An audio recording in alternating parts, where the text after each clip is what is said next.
Okay,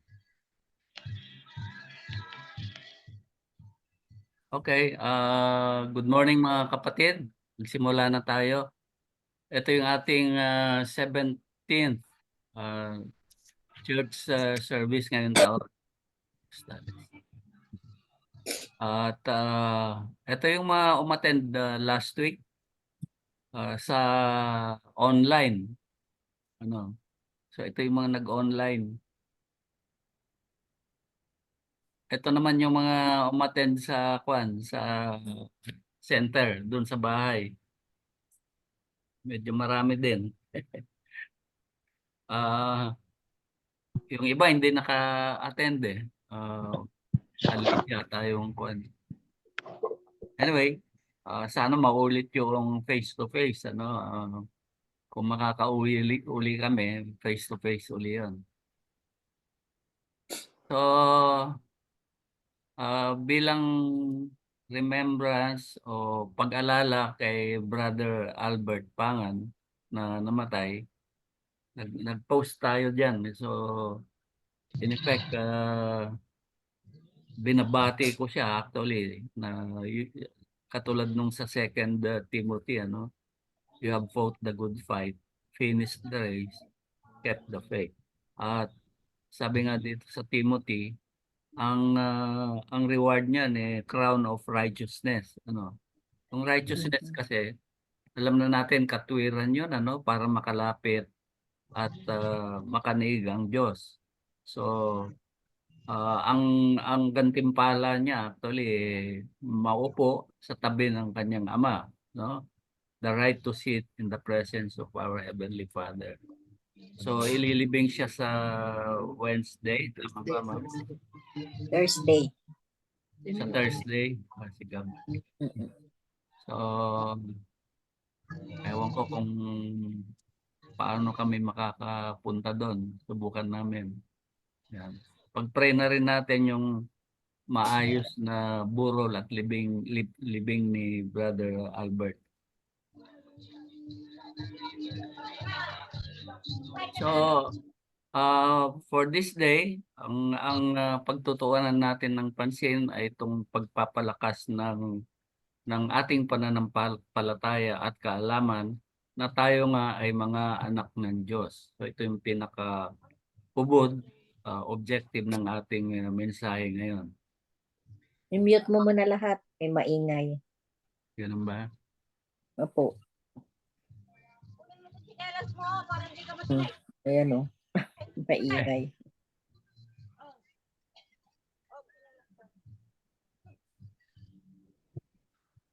Ang mangyayari yan, Maingay.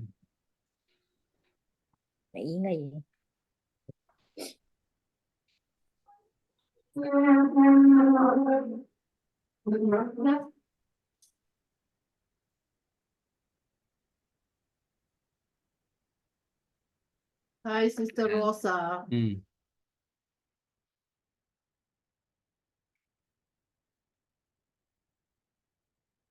Yan. So, ang topic natin commitments na gustong o ini-encourage ng Diyos na gawin natin. Actually, yung commitment parang usapan natin ito bilang mga anak ng Diyos sa ating Ama. So ito yung mga commitments na sana ay magawa natin sa ating lifetime dito sa lupa. So let's pray. O Father, minsan pa ay pinupuri ka namin at pinapasalamatan dahil tunay nga alam namin kasama ka namin, Ama, sa nakaraang mga araw, nakaraang linggo upang ibigay ang lahat ng kakailanganin namin, hindi lamang para mabuhay sa daigdig na ito, pati na ang paggabay, Ama, na kailangan namin para magawa namin ang iyong kalooban. Salamat, Ama, sa lahat ng pagpapala, blessings na tinanggap namin mula sa iyo, at tulad ng mga pagkain, Ama, na masasarap na na pinagsalu-saluhan namin, pati na, Ama, ang paggabay, Ama, na ginawa mo sa bawat isa sa amin upang magawa namin, Ama, ang kalooban mo na siya talagang ipinakay mo para sa amin dito sa lupa. Nagpapasalamat din namin, Ama, ang nakaraang linggo na ito na kung saan ay naiburol at nailibing ang aming kapatid na si Brother Jong Baltasar. Alam namin, Ama, sinamahan mo ang kanyang pamilya ah, hanggang sa kanyang huling hantungan at pinrovide mo ang lahat ng mga kakailanganin ng pamilya para maayos ang kanyang paglilibing. We now pray for the Holy Spirit, O Father, to guide us and to grant us the wisdom and the knowledge that we would need para maintindihan namin ang mga mensahe mo para sa amin sa araw na ito. And we pray, O Father, na kung ano man ang marinig namin, tumimo ito sa aming ah, puso, hindi lamang sa kaisipan, upang maging gabay namin, Ama, sa mga susunod na araw at gabayan namin kung paano kami mamuhay sa ibabaw ng daigdig na ito. To you, Father, belong all the praise, the glory, the adoration. In Jesus' mighty name we pray. Amen. So, ito yung ano ba yung definition ng commitment, ano? So, ang commitment sabi dito, state or quality of being dedicated to a cause or activity. So ito yung kalagayan ng kung ano man ang pinagkakaabalahan natin o ginagawa natin na mga bagay-bagay na parang pinagtutuunan natin ng pansin. So sa ibang definition sa Tagalog, pangako ito o sa English, pledge o undertaking kung ano ang pinagkakabalahan. Ang isa pang kahulugan sa Tagalog yung nakatuon ang pansin o nakatuon ang lahat ng effort mo, Ah, which means, sabi niya, having all your attention focused on something.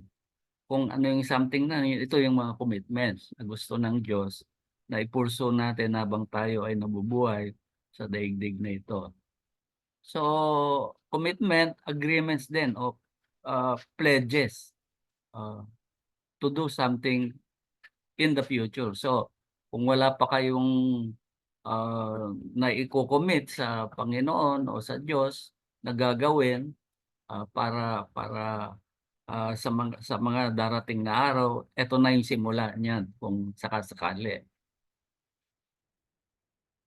May isang definition dito na sinabi, ang commitment daw pangako nga, promise to do something or to behave in a particular way. Ibig sabihin na kung paano ka kumilos, kung ano ay yung mga gagawin mo para matupad yung commitment na yan.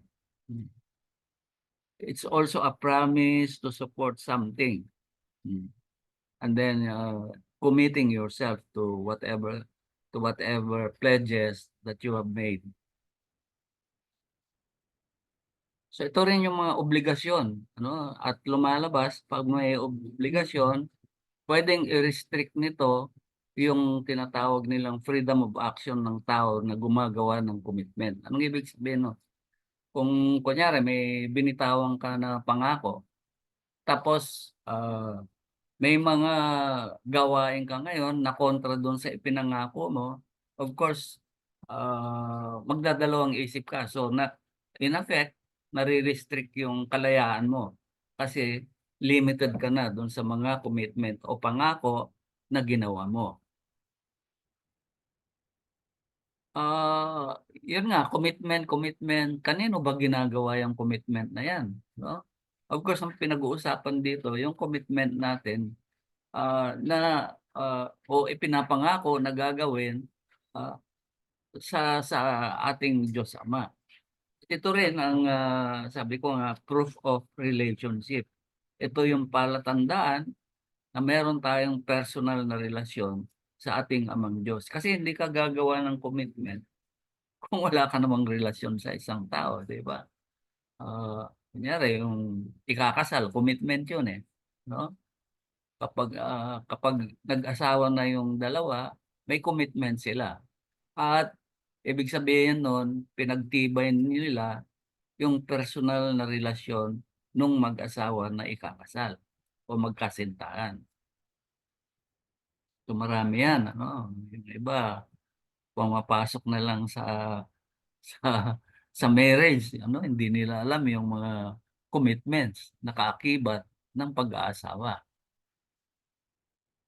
So, maganda itong sinabi sa Salmo eh. Sabi dito, commit thy way unto the Lord. No? Trust also in Him. Mag-commit ka pero manangan ka rin sa Kanya. Bakit? Kasi daw, siya rin ang gaganap nito. He shall bring it to pass. Napakaganda, ano? Magko-commit ka, pero mananampalataya ka sa Diyos na siya ang tutupad ng commitment na ginawa mo. Di ba? Ah, in a way, ah, kwan din ito eh, inline din sa mga itinuturo natin dito, ano, na may nakaset na yung buhay mo, di ba? So pati yung mga commitment na binibigay mo, nakaset na rin. Sinong nag-set no? Ang Diyos, di ba? So kung ang Diyos ang nagplano, naglagay sa puso niyo ng commitment, siya rin ang tutupad, di ba? Eh nakasulat na rin kung matutupad mo o hindi yung mga commitment na ginagawa mo. Pero once na kinumit mo kasi yun, ah, ang tao hindi niya magagawa on his own. So kailangan pa rin niya na mag-trust sa Diyos na siya ang gaganap sa lahat ng commitment na ginawa natin. Amen ba? Hmm. So, ano yung mga commitments? Yung mga commitments kasi naniniwala ko na hindi niyo magagawa kung hindi rin nanggaling sa Diyos. Kasi siya ang tutupad nun eh, di ba? At yun ang mga nilalagay niya sa puso ng kanyang mga anak o mananampalataya. Yan. So, parang kwan, di ba? Nag-commit tayo pero hindi natin alam. Diyos ang naglagay sa ating mga puso ng commitments na yon kasi siya rin naman ang tutupad. Di ba? Di, ang ganda, no? Oh. Proof din yan na may personal na relasyon kayo sa Diyos. Otherwise, wala tayong pinag-uusapang commitment. Kung hanggang ngayon hindi nyo pa nakakausap o nagkakaroon ng personal na relasyon sa Diyos. Paano kayo magko-commit sa isang Diyos na hindi nyo nakakausap? Diba? Hmm. So, sabi dito, ah, yung commitment, depende sa tao na magta-transform nung promise na yon into reality. Actually, commitment between you and God.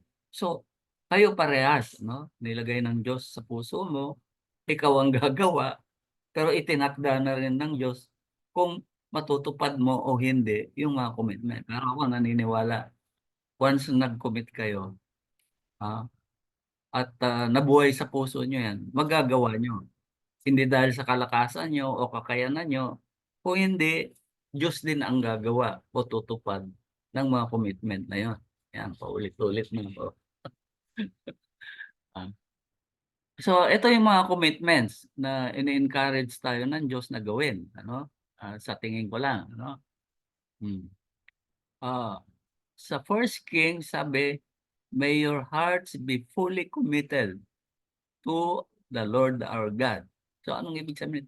Yung puso natin dapat unang-una committed o sa ating Diyos na mabuhay tayo sa decrease at sumunod sa kanyang commands.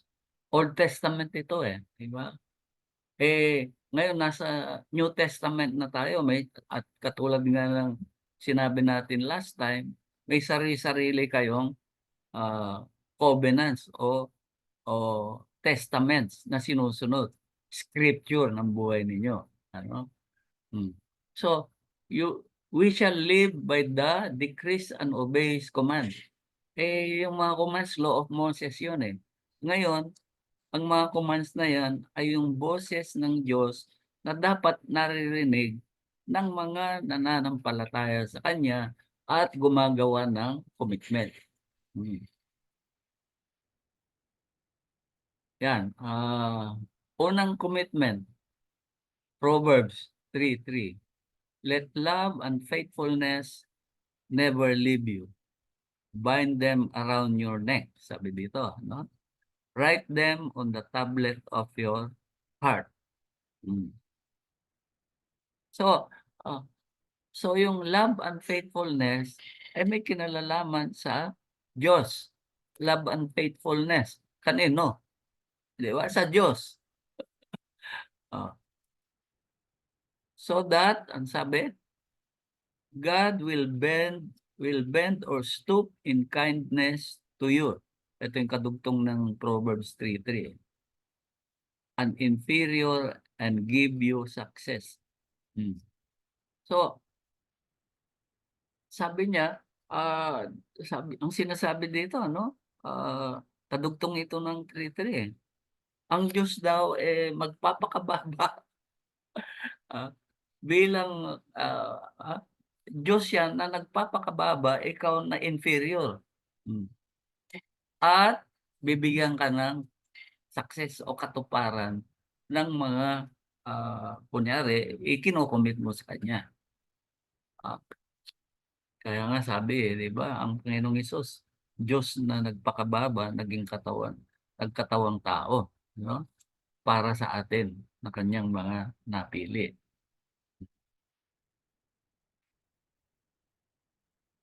Pangalawa, trust in the Lord with all of your heart. Do not depend on your own understanding. Seek His will in all you do, and He will show you which path to take. Proverbs 3:5-6, verses 5-6. Anong sabi? So, yun nga, ang Diyos nagsasalita sa pamamagitan ng ating puso. Ah, at kung kayo nga ay napili, boses, pati boses, maririnig nyo. No? Nagsasalita sa puso nyo, pero naririnig nyo yung audible voice ng Diyos. No? Ito yung mga kini-question ng iba na walang personal na relation sa Diyos. Ano, tatanungin kayo, talaga narinig mo ang boses ng Diyos? Di ba? Paano yung mga propeta? Di ba? Ah, ano tawag dito? Nire-risk nila ang kanilang buhay kapag nagsalita. The Lord said.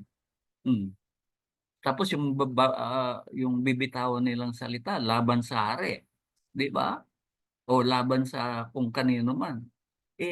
Kapag lumaban ka sa hari, pugot, pugot ulo ka eh. Kung hindi mo sigurado na narinig mo yon, ba't ka magre-risk, di ba? Pero boldly sinasabi ng mga propeta, the Lord said, God said. So gayon din kayo, ano? Dapat boldly masasabi nyo, sinabi sa akin ng Diyos, ganitong gawin ko.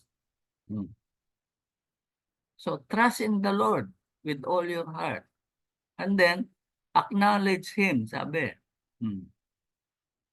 So, paano nyo ma-acknowledge yun? Kapag may narinig kayo, Amen Lord, narinig kita. Gagawin ko. Kapag sinabi mong gagawin, hindi lang naman kalakasan mong gagamitin mo. Kung galing nga sa Diyos, magagawa mo kasi tutulungan kanyang gumawa o gawin kung ano man ang narinig mo. Diba? Parang bata yan di ba? Uutusan ng ama. Alam naman ng ama ang kakayanan ng anak. Kapag din nakikita na ng ama na hindi niya kayang gawin yung inutos niya o anong ginagawa niyo sa anak niyo, di ba? Tinutulungan niyo para makumpleto niya yung instruction na sinabi niyo. Kasi, di ba, ganun ang relationship diyan eh. So sabi, do as instructed. With all your abilities, with all yung knowledge na dala-dala mo, gawin mo as instructed. Huwag kayong matakot. No? Pag di nyo na kaya, Lord, hindi ko na kaya, tutulungan ka ng Diyos. Kung yung commitment na yun, nilagay niya sa puso mo. Proverbs 3:7. Do not be wise in your own eyes. Fear the Lord and depart from evil. it will be health to your flesh and strength to your bones. Proverbs 3 verses 7 and 8. Do not be wise in your eyes. Anong ibig sabihin nun?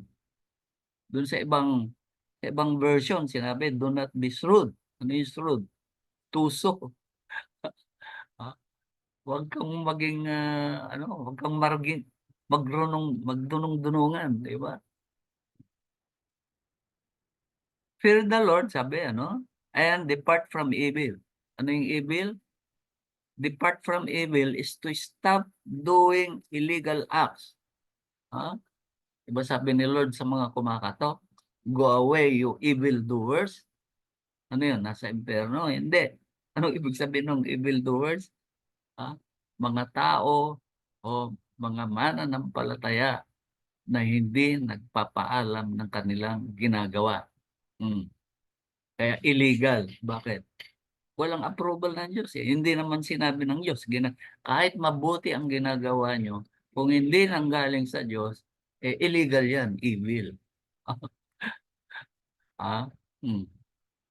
Okay?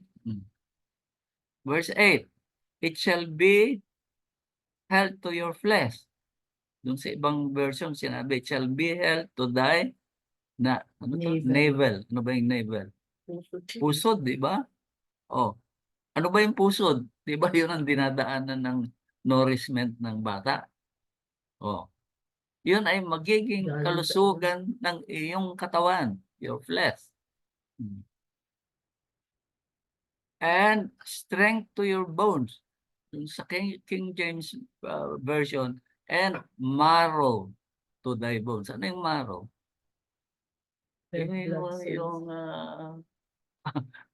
Di ba pag kumakain ka ng bata, merong taba doon sa gitna?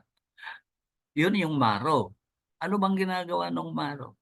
Yun yung immune system daw eh. Kaya kapag nagkaroon kayo ng cancer ng marrow, patay na kayo. Wala na kayong immune system. So it shall be strength to your bones. Sabi. Yun ang magbibigay ng immunity sa inyo. Immunity saan? To do illegal acts. Proverbs 9, chapter 3, verse 9 to 10. Sabi, honor the Lord with thy substance, and with the first fruits of all thine increases. So shall thy barns be filled with plenty, and thy presses shall be burst out with wine. Sabi, honor the Lord with your substance. Kayamanan. Paano kung wala kang kayamanan? Kayamanan na lang. Anong ibig sabihin? So, anong ibig sabihin nito? Mercy. Purihan natin ng Diyos sa pamamagitan ng pagsasabing meron na akong kasapatan or Lord, puno na ako, contented na ako. I have all I need, Lord, salamat. Pero napakahirap sabihin ito, di ba? Ilang beses nating tinalakay ito, di ba? Wala kang pagkain, hihingi ka, di ba? Ang tao may sarili siyang paraan kung paano pakainin ang sarili niya. Litson, manok, baboy. Pag binigyan ng bagoong lang, paano na yon? Kaya mo bang magpasalamat? Kaya mo bang sabing, okay na Lord yan, sapat na. I have all I need, Lord. Kahit na bagoong ito. Diba? So, kung ano ang meron ka, ipagpasalamat mo daw at purihin ang Diyos. Kahit na asin yan, kahit na bagoong yan. Kung nanggaling, iyon na nga ang mahirap eh. Kaya nagkakaproblema tayo. Nagpapakahirap pa tayo, mangungutang pa tayo. Bakit? Ulam natin, sardinas. Mangutang na lang tayo. Di ba? Pag-pray nyo, baka mamaya, yun na lang talaga ang tinalaga ng Diyos na kainin nyo for the day. Di ba? O di, okay lang. Sabihin nyo, okay Lord, kung ito na lang. ako kontento na ako. Hindi na ako maghahanap, di ba? And then, pasalamatan mo ang Diyos. Purihin mo siya. As if the will, minsan, sobra-sobra naman tayo, no? Na akala natin kung minsan para sa atin yun. Itanong niyo, Lord, ang dami nito sa akin ba ito lahat? Kung minsan, bless tayo ng Diyos, akala natin para sa atin, yung pala para sa iba. At kaya kayo bless dahil may personal relation kayo sa Diyos. Narinig niyo ang boses niya. So, mamaya yung blessings niyo para sa iba. Ito na yung kinikwento ko minsan sa inyo, no? Nagsweldo ako, dinala ko sa worship, ano? Puno yung aking envelope. Tuwan-tuwa ako. Thank you, Lord. Nung magbibigayan na ng tithes, sabi ni Lord sa akin, ibigay mo yung envelope mo kay Juan, ganito. Ano gagawin ito? Kaya ka pala bless, hindi para sa'yo, para sa iba. At naku, ang hirap bitawan yan, no? Kasi akala mo para sa iyo. Iyak ka, di ba? Lord, paano ba to? Alam, kung kami, dati, hand to mouth existence kami. Kunyari, sweldo ko ng 1 linggo. Yun na yun para sa 1 linggo. Tapos uutusan ka pa na, hindi, yung sweldo mo, ibigay mo sa iba. O paano yun? Di ba? Will you honor the Lord sa hawak mong pera by giving it sa tao na pinurpose niya para sa pera na yun? Mahirap. Pero yun nga, kapag narinig nyo ang boses ng Diyos, yun din ang magbibigay sa inyo ng kalakasan para makasunod. So sabi ko, sige Lord, yun talaga iyak ako, di ba? Wala kaming gagastusin Pero yun nga, tapat ang Diyos, ano? Ibinalik din niya yung pera na yun sa ibang paraan. Nakakain kami. No? Sa amin, pag walang pagkain, binibigyan kami. Yun not necessarily pera din ang kapalit, di ba? Kasi ang purpose ng pera para to provide you yung mga necessities mo. Pero kaya namang ibigay ng Diyos yun without passing through yung money, di ba? Yung pera. Nag-survive kami 1 linggo, di ba? Kasi Diyos ang nagbigay ng kapalit, binalik. Siya ang nagbalik. At itong maganda, use the blessing to make God known to others. No? Lagi niyong sinasabi na anak kayo ng Diyos, di ba? Lagi natin clinic-claim. No? Pero ang purpose kaya natin na sasabi na anak tayo ng Diyos, para maging representative tayo ng Diyos dito sa lupa.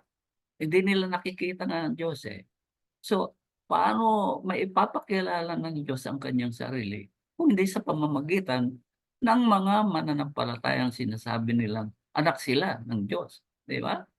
So, yun. Yung mga abundance natin, yung kayamanan natin kung minsan, gamitin natin to bless others para makilala nila ang Diyos. Kahit na gaano kakonti yan, no?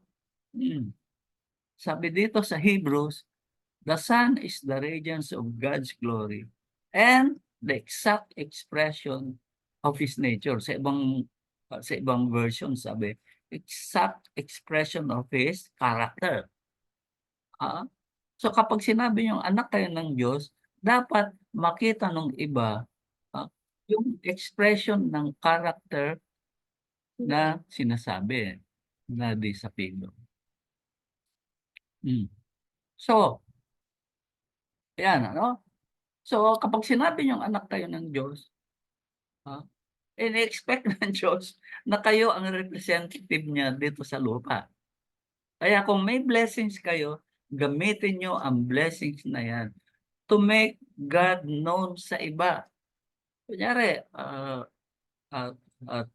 katulad ko, example, no? Ginawa ko na yung commitment na kapag may sobra kaming pagkain, kapag may sobra akong pera, dinadala ko sa mga nangangailangan sa tabi ng kalsada. I'm giving out food, no? Tapos, alam niyo ang reaksyon ng mga binibigyan, no? Salamat sa Diyos. Hindi niya nakita yung Diyos, pero sa sa pagbibigay natin sa mga nangangailangan, nakita nila ang kabutihan ng Diyos sa pamamagitan natin na nagki-claim na tayo ay mga anak ng Diyos. So, mag-pray kayo ng mga opportunities to show na kung claim nyo na anak kayo ng Diyos, ay makita sa inyo yung sabi nga, exact expression of God's character. Para sabihin nila, katulad nung centurion, nung nakita niyang namatay ng Panginoon, sabi niya, He is truly the Son of God. Di ba? Kung kayo nag-claim sa barangay, yan, nagsasabi, anak siya ng Diyos. Pero mukhang tarantado, di ba? Pero kapag sinasabi niyong anak kayo ng Diyos, tapos ang daming nabibless sa inyo, sasabihin nila, truly, He is the Son of God. Di ba? So, ang isa pang commitment na gusto ng Diyos na gawin natin, for us to not withhold good. Anong ibig sabihin nun? Sa Proverbs chapter 3, verses 27 to 28 sinabi, do not withhold good from those who deserve it when it is in your power to help them. If you can help your neighbor now, don't say, come back tomorrow and then I'll help you. Anong ibig sabihin nito? Huwag nyo daw ipagkait, di ba? Huwag nyong ipagkait, don't hold back, ang good. Mga mabubuting bagay. Ano yung sinabi, To those who deserve, yung mga deserving, to whom it is due. Ang ibig sabihin nun, yung owner ng good na yon. So, kapag may lumapit sa inyo, ito nga ang di ba? Sa dinami-dami namang ng tao kung minsan, bakit ikaw pa nilalapitan ng pulubi? Di ba? Sabi niya, namamalimos po, nangangailangan lang. Ba't ikaw nilapitan? Di ba? Kasi alam ng Diyos, meron kang hawak-hawak na blessing na akala mo kung minsan sa iyo, yung pala, para dun sa lalapit. Siya yung deserving from those who deserve it. Akala mo sa iyo yung blessing. Yung pala, para dun sa lumapit. To whom it is due, sabi. Yung owner nung good na yan, na hawak-hawak mo, hindi ikaw ang owner niyan. Kung hindi, yung lumapit na pulubi. Di ba? Yan ang ibig sabihin nun. So, which sabi nga, prepared by God beforehand through you. Anong ibig sabihin nun? Ito yung sinasabi, yung blessings ng tao, inihanda na ng Diyos para sa tao na yon bago pa ipundar ang daigdig na ito. Ibig sabihin, hindi pa na isisilang ang tao. May kanya-kanya ng blessings na tatanggapin bawat araw. Yung pulubi na lumapit sa inyo, blessings yun na inihanda na ng Diyos para sa Kanya, pero ikaw ang ginamit. Yun ang ibig sabihin nun. Biruin mo, sabihin mo sa pulubi, bumalik ka na lang bukas. Hindi pwede. Kasi siya yung owner, sabi. To those who deserve it, ang translation nun, to the owners of the good that you are currently holding. When it is in the power of thine hand to do it. So, not by our own ability or resources, but because the power of God is placed or entrusted in our hands. Yan. So, yung mga mabubuting bagay na hawak niyo, mamaya hindi yan para sa inyo. Gagamitin kayo ng Diyos, to project, to make Himself known sa mga tao na kung anong klase siya ng Diyos. Kaya kung kayo, sinasabi niyo anak kayo ng Diyos, you should be the exact representation of God's character or nature na dapat makita ng mga taong kasalamuhan natin. Amen?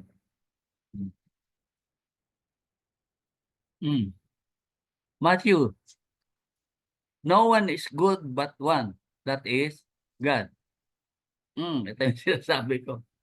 So, God is always good. Yung mga anak ng Diyos, good din ba?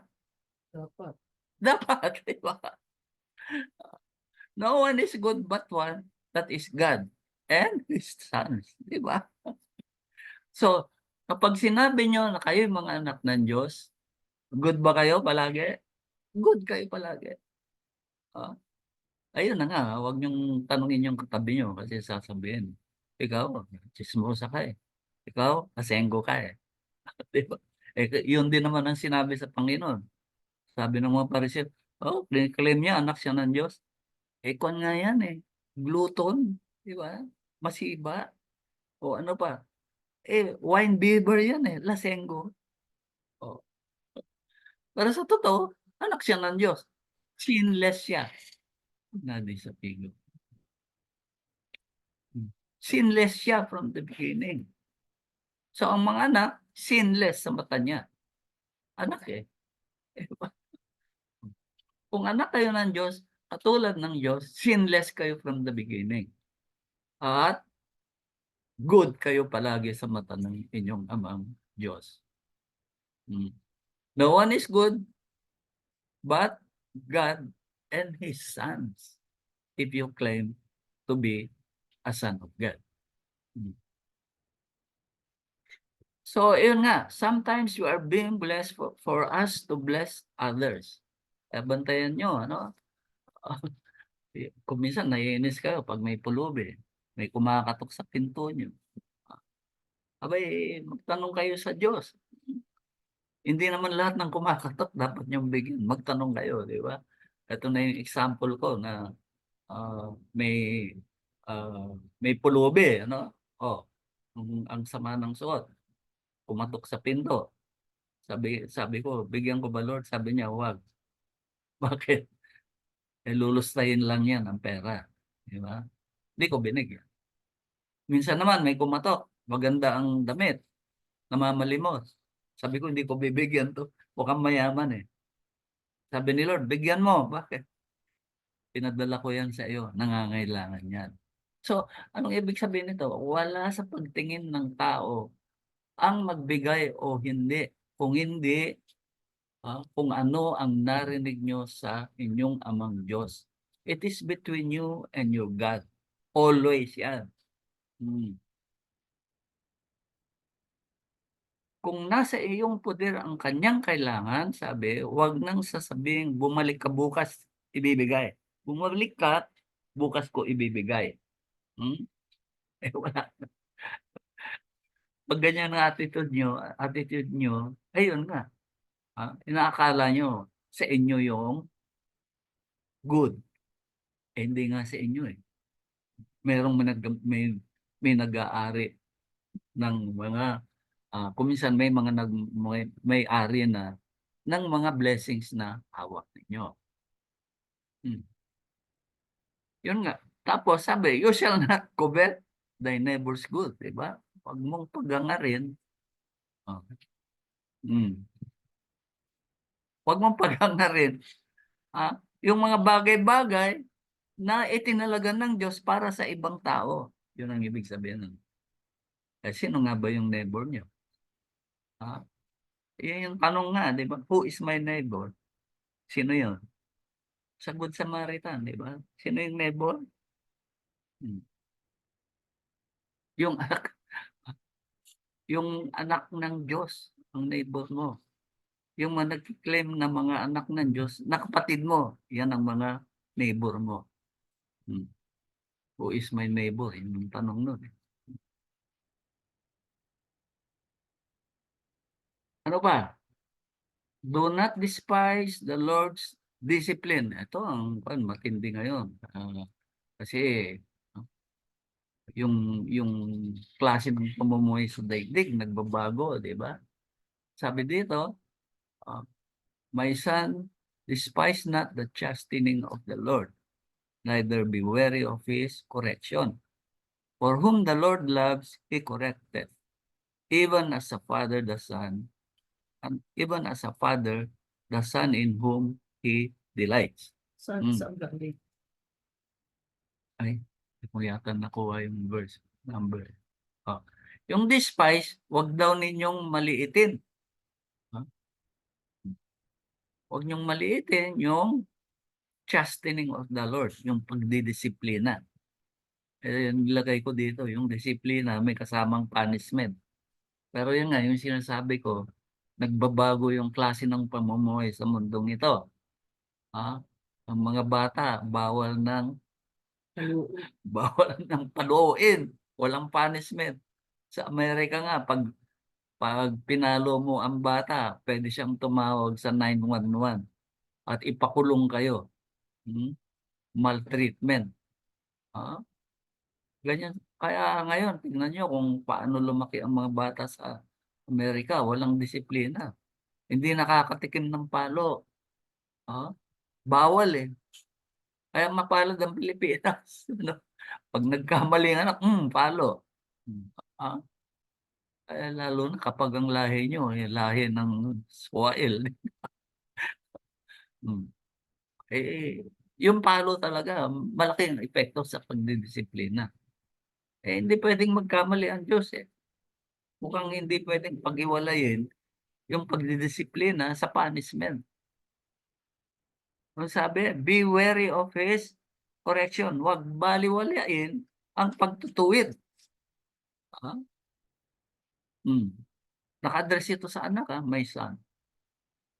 Sino ba yung my son? Tayo yun, di ba? Yung mga nagka-claim ng mga anak ng Diyos, my son. Pero yun na nga, it boils down again sa personal relationship sa inyong ama. Kung wala kayong relasyon sa Diyos, nagre-religion lang kayo. Good luck naman. Paano nyo pati itutuwid ang sarili nyo? Hindi nyo naririnig ang boses ng tatay nyo. Pag nagkamali kayo ang nag-uusga sa sarili nyo. Diba? Uy, mali yun. Uy, dahil nga nakakain kayo ng bunga of the tree of the knowledge of good and evil. Ano yun? Anong sabi? Delight to be pleased with, nalulugod. As a father, the son in whom he delights. Nalulugod. Katulad ng sinabi ng Diyos, nung nagpabautismo ang Panginoong Yesus sa Ilog Jordan. Nung umahon siya, anong sabi ng Diyos? This is my son. This is my beloved. This is my beloved son in whom I am well pleased, delighted. Bakit nalugod ang Diyos sa Panginoong Yesus? 30 years old na siya. Diba? Kasi nga, ang Panginoong Yesus, Diyos, kapantay niya ang Diyos. At malibang magpakumbaba siya sa kanyang ama, hindi malulugod ang Diyos sa kanya. Magagalit ba ang Diyos? Hindi. Kasi Diyos din siya eh. He can do whatever He pleased. Kaya nga, mula nung nakilala niya ang kanyang ama, noong 12 years old siya, sabi niya, don't you know that I should be in my father's, that I should be about in my father's business. 12 years old siya. Hanggang 30 years old, wala tayong mababasa sa kanya kasi ang mga ginawa niya hindi ni-recognize ng kanyang ama, pero ginawa niya ng sarili niya apart from the will of his father. At katulad din tayo, hanggang hindi tayo nagpapabautismo na sinasabi nating, Lord, mula sa araw na ito, hindi ko na gagawin ang aking kagustuhan, susundin ko kung anuman ang sabihin mo. Pag nabaptize na kayo, sasabihin ng Diyos, eto ang aking anak, nalulugod ako sa kanya. 30 years old. Doon pa rin nagsimula ang ministry ng Panginoon kasi yung ministry niya ay pagtupad sa kanyang ama, hindi pagtupad sa mga kagustuhan niya. Hmm. Hebrews. Oh. For whom the Lord loves, He chastens and scourges. Ano ba yung scourges? Pinapalo. Alam mo yung scourges? Parang scourging at the pillar, di ba? O ano yun? Oh. So lahat. Ha? And scourges,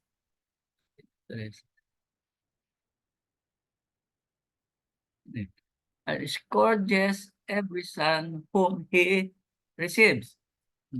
Ay, scourging at the pillar, no?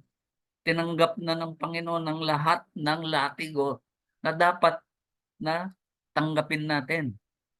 Scourging at the pillar. Kasi dinidisiplina ng Diyos ang kanyang mga anak whom He receives.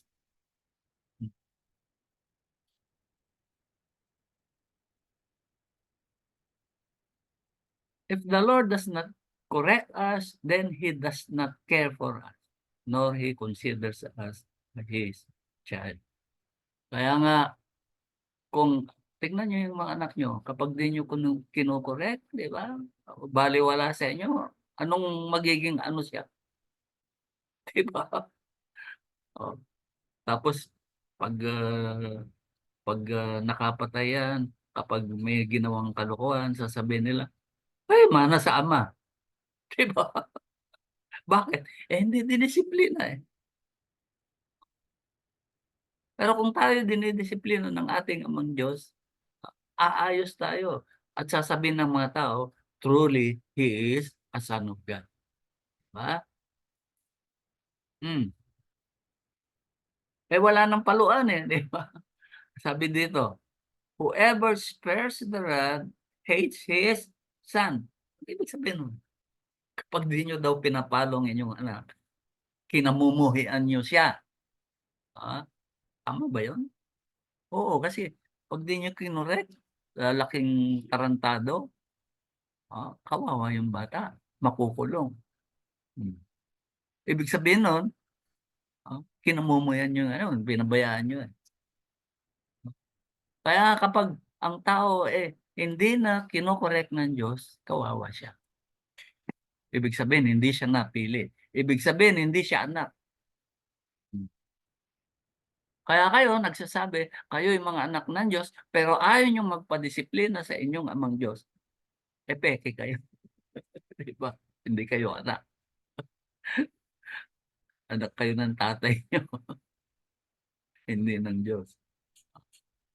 But he who loves him is diligent to discipline him. Ang Diyos daw na nagmamahal sa kanyang anak is diligent to discipline his son. Didisiplinahin niya yun. Sa Amerika, wala na yan.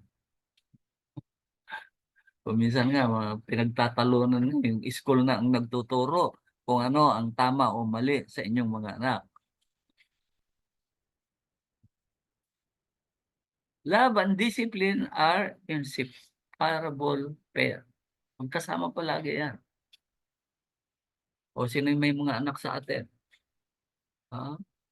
Abay, disiplinahin nyo yan. Sabi ko nga, ang pagdidisiplina, hanggang bago mag-20 yan, kaya pa. Pero pagdating ng 17 to 19 years old, konti na lang maituturo nyo yan. Ang learning stage talaga ng bata, pag nagkaroon na siya ng accountability, age 10, 12, simula ng 12. 12 hanggang 16, Marami kayong maituturo diyan pagdating ng 17, wala na halos. I-reject na kayo. Matanda na eh. So laging magkasama yan. Pag-ibig at pagdidisiplina sa ating mga anak. Kapag di nyo dinisiplina, hindi nyo mahal. Sabi, you hate your son. Forget the past. Commitment. Sabi, Philippians chapter 3, verses 13 to 14. Forgetting what lies behind and straining forward to what lies ahead. I press on toward the goal for the prize of the upward call of God in Christ Jesus. Sabi, forgetting those things which are behind and reaching forth unto those things which are before. Kalimutan nyo na daw ang mga nakaraan.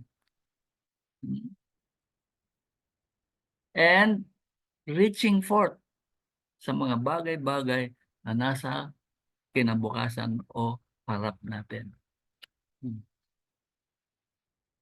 Ito yung kinakwento ko minsan sa inyo, di ba? Na sabi ko, ang hirap maging Kristiyano, di ba? Hirap na hirap. Kasi nga, nagre-relay yung kaya hirap na hirap ka, di ba? Sabi ko, ayoko na. Sabi ko, ha? Balik na. Ibig kong sabihin, suko na ako, ayoko na. Eh, parang ipinakita sa akin ng Diyos eh. Saan ka babalik? Eh, nung lumingon ako pa talikod, kita ko sunog lahat eh. Di ba? So, pag sunog na lahat sa likod, saan ka pupunta? Reaching forth, which are before. Sabi ko, wala na pala akong babalikan. Diba? Kapag napili pala tayo, no turning back yan. We will reach kung ano man ang mga commitments na ginawa natin dahil Diyos din ang naglagay sa mga puso natin yon. Magaganap natin yon. Hindi lamang sa ating kakayanan. Kung hindi, sabi, Diyos din ang gaganap. Di ba?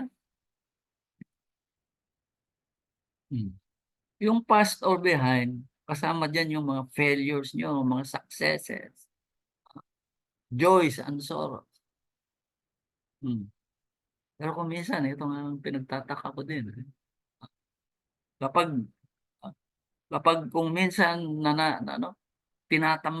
nananamlay ako, ibig kong sabihin, yung pagod uli, hindi ko yata kaya, And then, ipare-remind sa atin pinare-remind sa akin ng Diyos. Ito yung mga pinagawa ko sa iyo. And then, oo nga, hindi nga pala sa akin nakasalalay ang lahat. Magagawa ko pala yan dahil Diyos ang gagawa para sa akin. Then move on. Diba? Moving on. Sabi nga nila, diba? Kapag sinabing behind, lagpasan nyo na yan. Which also indicates na nasa isang journey kayo. Your life is a journey. May sinet na goal ng Diyos sa inyo bago pa kayo isil. At yan ang tinatahak ng bawat isa sa atin na nagsasabing mga anak ng Diyos tayo. Ang sabi, straining forward to what lies ahead. Ang Tagalog, to pursue or habulin. Kung ano man ang nasa kinabukasan o harap natin, hinaharap natin. Yung prize premium yan eh, di ba? Katulad nung sinasabi natin kanina tungkol kay Brother Albert. I have fought a good fight. Di ba? I have won the race. Meron na akong premyo ngayon. Ano yun? Crown of Righteousness. So, bawat commitment na magawa ninyo, ito yung sinasabi ko, nakakadagdag sa kalulhatian na dala-dala nyo. Yung glory. Sa bawat pagsunod, yung liwanag na dala-dala nyo na i-increasean from 10 watts to 20 watts. Kumbaga, bakit? Nakasunod kayo eh. Ang objective is to reach, marating ninyo ang kalalahtian na narating ng Panginoong Hesukristo, yung glory na ibinigay sa kanya ng kanyang amang Diyos. Mararating din natin yung glory na yan. Nakaset na eh. Ha? Kailangan lang natin, kailangan lang tayo maging conscious sa mga commitments na ginawa natin na inilagay din naman ng Diyos sa puso natin na siya rin naman ang tutupad. Ano ba? Ganda nun, di ba? Ano sabi? For the price of the upward call, upward invitation of God in Christ Jesus. Sabi, the past is where you learn the lesson. The future is where you apply the lesson. Kung hindi nyo iiwanan, those behind will hold you up. Ibig sabihin nun, mapipigilan. And you will never reach your destination. Yung destination yun. Yung salvation, sinasabi, no? Yung glory. Ano yung salvation? Hindi kaligtasan sa impyerno. Ang salvation ay makapasok kayo sa kaharian ng Diyos at makapiling ninyo ang inyong amang Diyos. Tagalangit na kayo bago pa kayo sila. You are already a citizen of heaven because you are calling the name of God.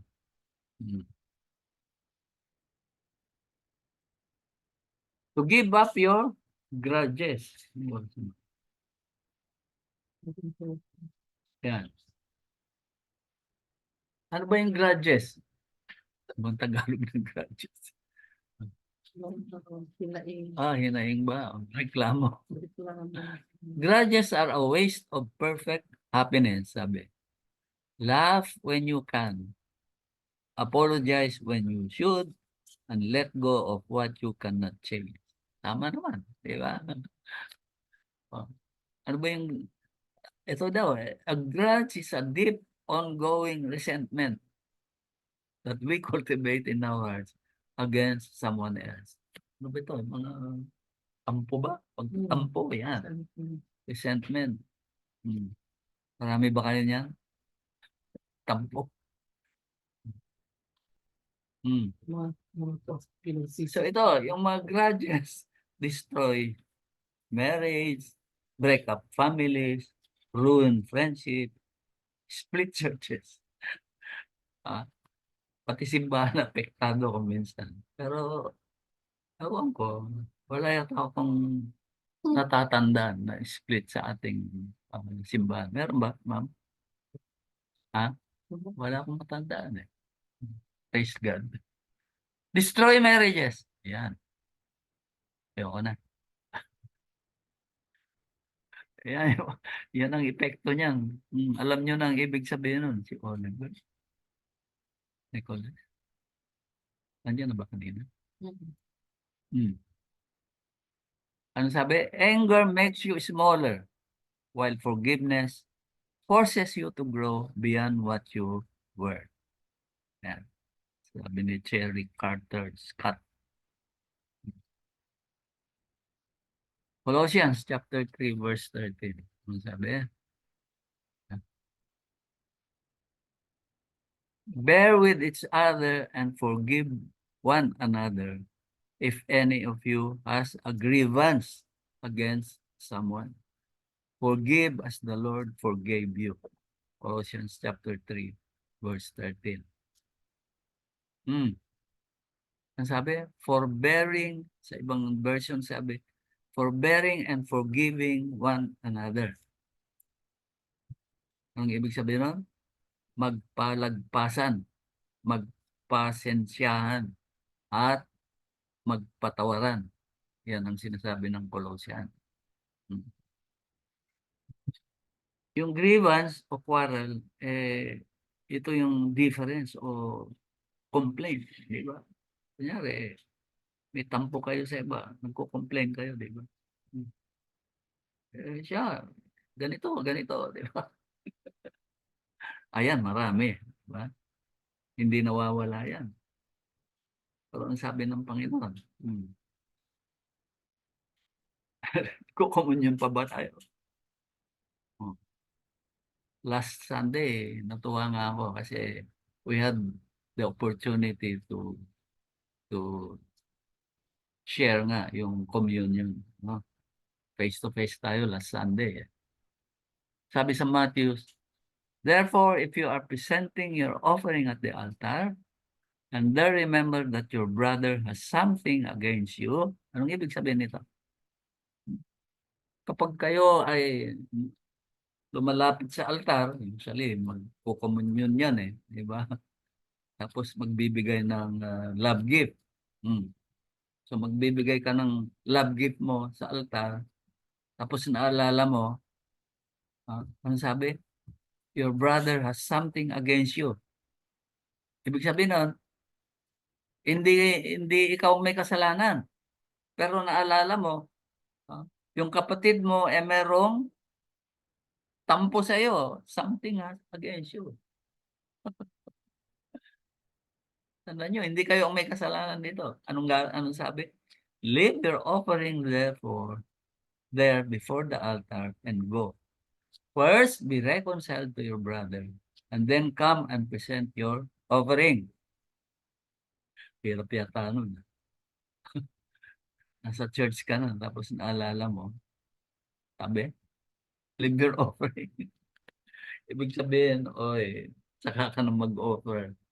Puntahan mo muna yung kapatid mo na merong resentment, merong tampo sa iyo. Then, be reconciled. Makipag-ayos ka muna. Kung ayaw, di nagawa mo na. Hindi naman sinabi dito. Hintayin mo hanggang umuo, di ba? First, be reconciled. Lapitan mo siya, makipag-ayos ka, aminin mo na ikaw may kasalanan.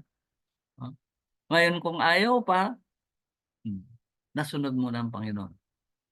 Pwede ka nang mag-offer ulit. Then come and present your offering. Burahin nyo lahat. Ang lahat ng resentment, ang lahat ng pagkakautang nyo sa iba. Restore relationships.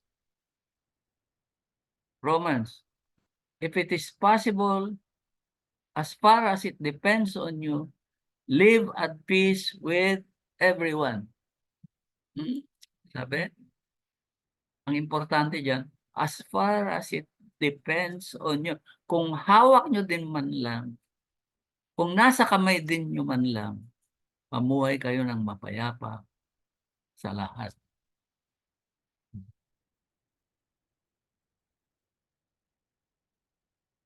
Kung kayo ang naging dahilan ng rift in a relationship, yung rift kasi parang bitak yan then you have a responsibility to do everything you can to restore it if it is possible. Ayan, ganun din ulit. Kausapin nyo, humingi na kayo ng tawad kahit hindi nyo kasalanan. Ngayon, kung ayaw, tapos nyo na yung obligasyon nyo. Pero, live at peace pa rin. Kapag kinukulit kayo, huwag kayong lalaban. Live at peace. Ganun ang gusto ng Panginoon. A great relationship is about two things. First, appreciating the similarities. And second, respecting the differences. Anong ibig sabihin nun? Diba sa relasyon, tuwa kayo, nag-agree kayo. Bakit? Nag-agree kayo sa kung ano man ang pinag-uusapan. Pero kung may mga topic, lalo na pag politika, nag-aaway kayo, respect the differences. Republican siya. Democrat ka O paano yan? Hindi kayo talaga magre-reconcile. Pero respect nga. Live at peace.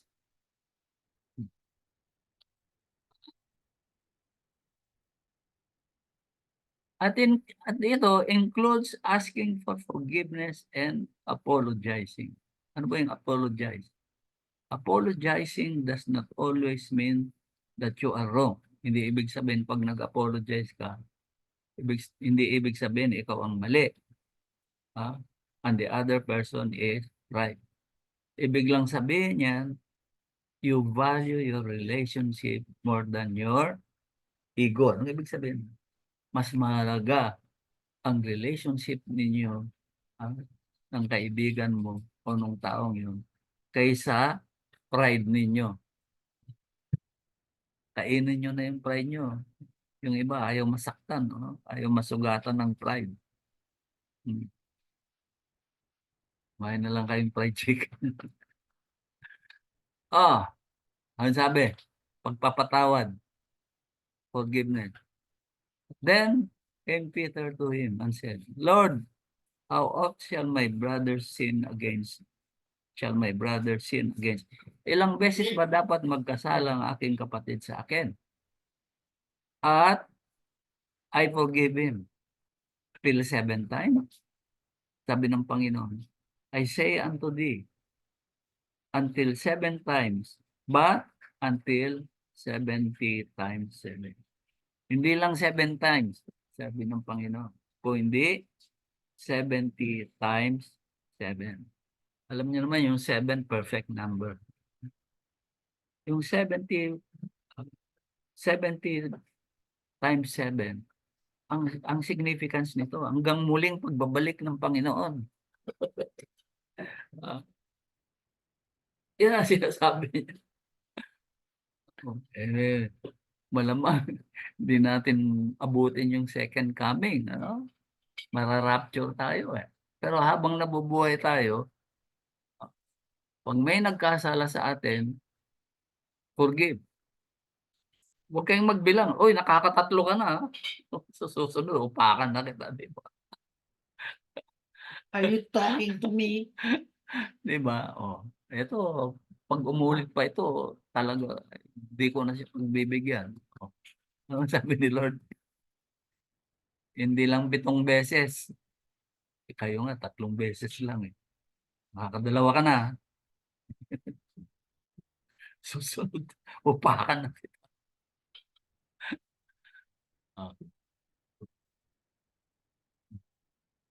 Have no fear. Iwanan nyo na ang mga takot ninyo. Proverbs 3:25. Be not afraid of sudden fear, neither of the desolation of the wicked when it comes. For the Lord shall be thy confidence, and shall keep thy foot from being taken. Ang ibig sabihin na, yung do not be afraid pala, sa Biblia, sinabi 365 times.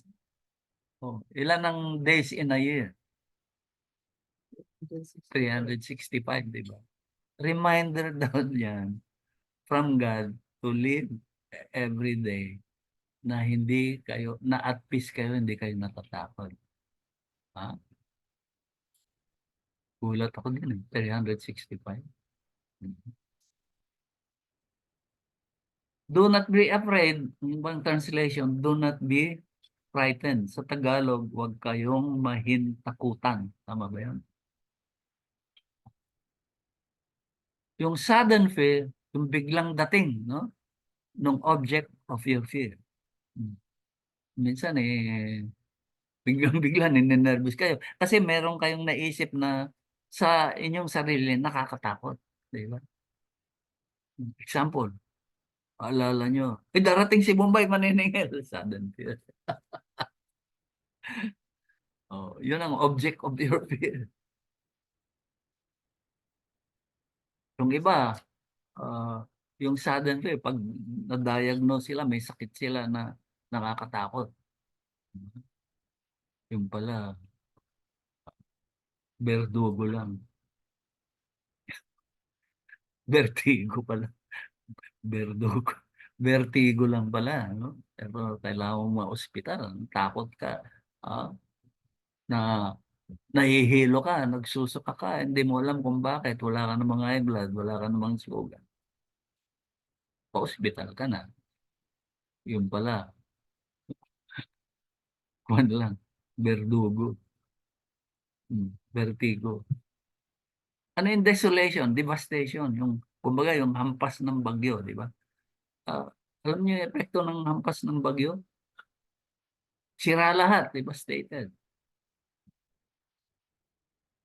Yung wicked ang ibig sabihin nito, yung mga taong morally wrong. Ang isang translation nga nito, mga mangmang daw. Anong ibig sabihin ng mangmang? Mangmang sila sa salita ng Panginoon. Wala silang kaalam-alam. Violators ang ibang translation.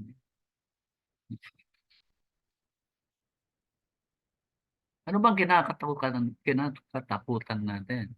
Kinabukasan ba? Dilim? Pagbabago? Yan yung mga major fears. O ano ba ang sasabihin ng ibang tao? Dahil Kristiyano ka. Hmm.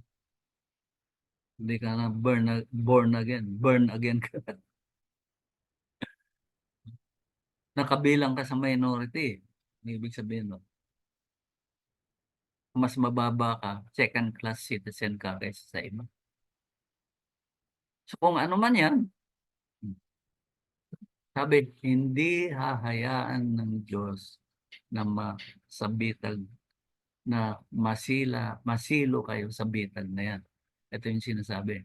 And shall keep thy foot from being taken.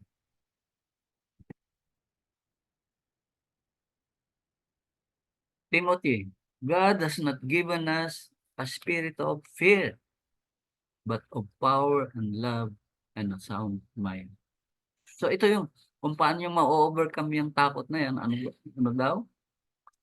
Of power, kapangyarihan, authority. Kaya nga kapag nakakaramdam kayo ng espiritu na masama sa loob ng bahay nyo, in the name of Jesus, lumayas ka. Kasi takot kayo, may nararamdaman kayo. Hindi yung kapag may nararamdaman kayo ng multo, kayo yung lumalabas ng bahay. Ano ko ba? Ano ba naman yan? O ba't may multo sa loob ng bahay? Eh, bahay mo yun eh. Ba't mo iniwan? Di palayasin mo by the authority, by the power that was given to you by God. Para maano? Para ma-overcome mo yung fear, spirit of fear. Ano ba? Of love and of sound. Yung sound mind. Ito yung one eh. Kung minsan, kung minsan nakukuhan lang tayo, ang tawag ito? Napraparaning ba yung tawag doon? Napraparaning lang tayo. Wala naman eh. Kinakatakutan natin yung wala. No? Parang hindi ko ma-express eh. Praparaning kayo. Eh kung may sound mind, ano yung sound mind? Yung isip nyo at ang puso nyo dapat nakapako, nakatuon palagi sa Panginoon. Fix your eyes on Jesus, sabi nga. At dapat sabi, ano sabi? Pray unceasingly. Ano yung ibig sabihin uli nga ng pray unceasingly? Yung prayer kasi, pakikipag-usap yun eh. Sa Diyos. Kaya kayo nagpipray, may hiningi kayo. Sa communication nyo. Pag sinabi, pray unceasingly, kausapin nyo ang Diyos hanggat maaari, every now and then. So, constant personal relationship ito. Kung may inaalala kayo, Lord, alala ko yun bahala ka na. Lord, mamamalengke ako bibili ako ng ganito, ganito. Pag namamalengke na kayo, Lord, anong bibili ko? That's praying unceasingly. Walang tigil na pakikipag-usap sa Diyos. Hindi yung pray unceasingly, maghapon kayo sa simbahan, nakaluhod kayo, lumalakad. Religion na po yun, religion. So how do we overcome fear? It's a constant personal relationship with God. We were given the spirit of power and of love and a sound mind. Maayos na pag-iisip.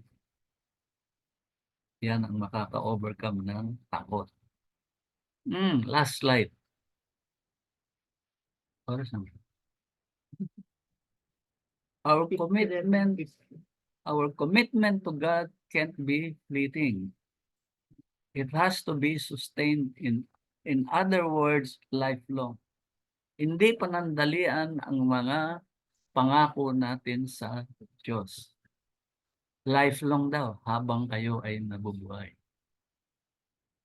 Our deeds, ang mga gawa natin, are an essential way of demonstrating our dedication to Him. Anong ibig sabihin? Ang ating mga gawa na in the first place, itinakda na ng Diyos bago pa tayo isilang. Ito yung scripture natin eh. May scripture na tayo bago pa tayo isilang. Alam na ng Diyos ang mga gagawin nyo araw-araw na ilalagi nyo sa daigdig. Plinano na niya yan. Hindi nyo na mababago. At ang mga gawa natin, demonstration of our dedication to Him na tayo ay sumusunod sa Kanya. Bakit? Plano niya yun eh. Tapos siya rin ang nag-i-execute. Nagsasakatuparan ng kung anumang mga plano natin at mga commitments. Di ba?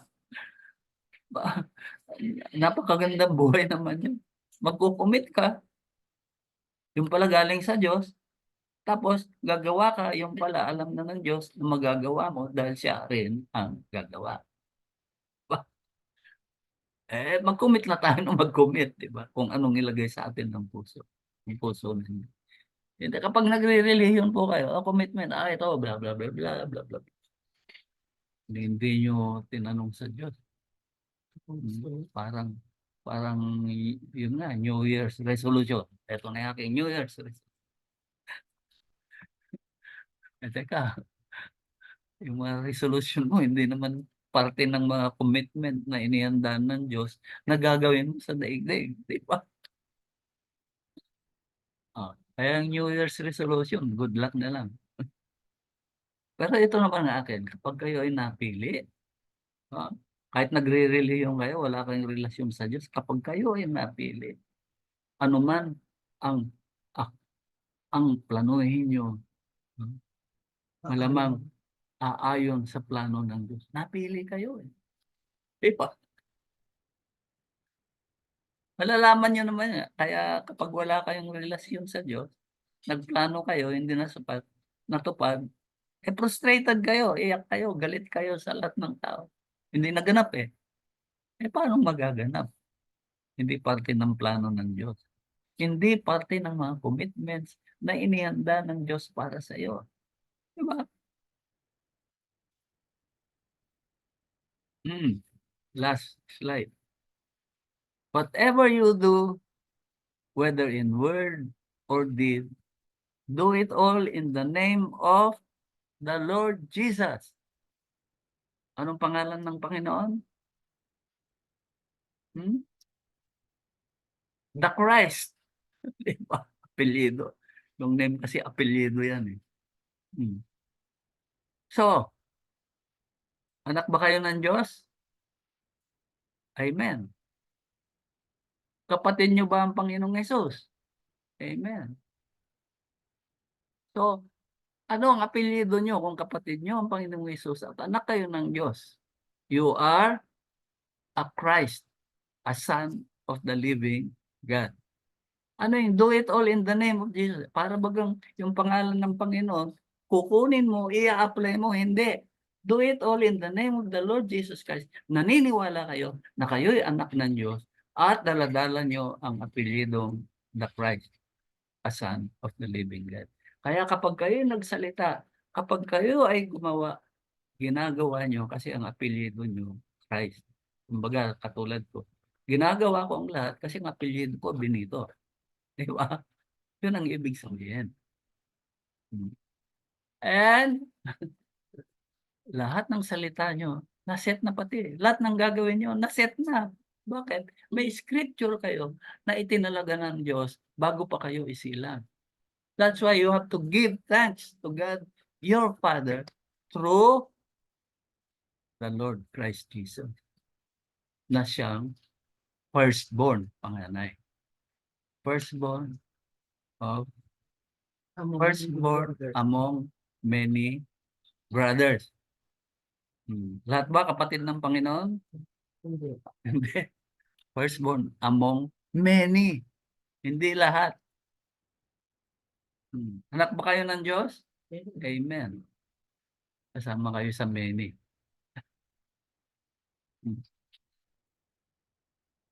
Amen? O, yun na yun. Palakpakan natin ang ating amang Diyos.